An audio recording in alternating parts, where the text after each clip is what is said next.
കുറച്ച് ദിവസങ്ങൾക്ക് മുൻപ് ആരംഭിച്ചൊരു പ്രശ്നമായിരുന്നു അൻസിബ ഹസന്റേതും ലക്ഷ്മിപ്രിയയുടേതും. ഇരുവരും തമ്മിലുള്ള പ്രശ്നമൊക്കെ തന്നെയും സോഷ്യൽ മീഡിയയിൽ വലിയ ചർച്ചാ വിഷയമായി മാറുകയും ചെയ്തിട്ടുണ്ടായിരുന്നു.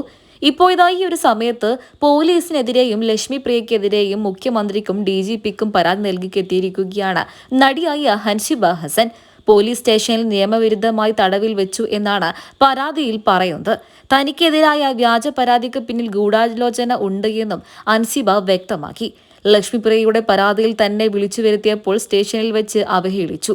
മാത്രമല്ല വനിതാ പോലീസ് ഉദ്യോഗസ്ഥൻ തന്നെ അപമാനിച്ച് ഭീഷണിപ്പെടുത്തിയെന്നും അത്രമാത്രം തന്നെ മാനസികമായി പിരിമുറുക്കത്തിലാക്കിയെന്ന് തന്നെയാണ് അൻസിബ ഹസൻ വ്യക്തമാക്കിയിട്ടുള്ളത്.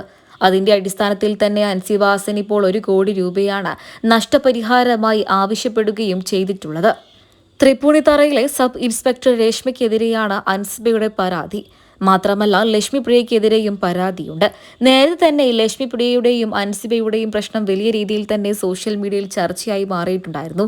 ലക്ഷ്മിപ്രിയയുടെ കുടുംബം തകർക്കുന്ന രീതിയിലുള്ള അൻസിബയുടെ മെസ്സേജിനെ തുടർന്നായിരുന്നു ഇരുവരും തമ്മിലുണ്ടായ പ്രശ്നങ്ങളൊക്കെ തന്നെയും വലിയ രീതിയിൽ തന്നെ പുറത്തുവരികയും പിന്നീട് പ്രശ്നമാവുകയും ചെയ്ത്. അതിലേക്കാണ് ടിനി ടോമിനെതിരെ അടക്കം ഉന്നയിച്ച പരാതിയിൽ അൻസിബയെ കേൾക്കാനും ഇപ്പോൾ അമ്മ നേതൃത്വം തീരുമാനിച്ചിരിക്കുന്നത്. ജൂൺ ആദ്യ ആഴ്ച തന്നെ ഇതിനുള്ള പരിഹാരം കണ്ടെത്തും അമ്മ സംഘടന എന്ന് തന്നെയായിരുന്നു പുറത്തുവന്ന വിവരങ്ങളും. അമ്മയിലെ ചേരിപ്പോര് വല്ലാതെ വഷളായ സാഹചര്യത്തിലായിരുന്നു ഇങ്ങനെയൊരു തീരുമാനത്തിലേക്ക് സംഘം എത്തിയത്.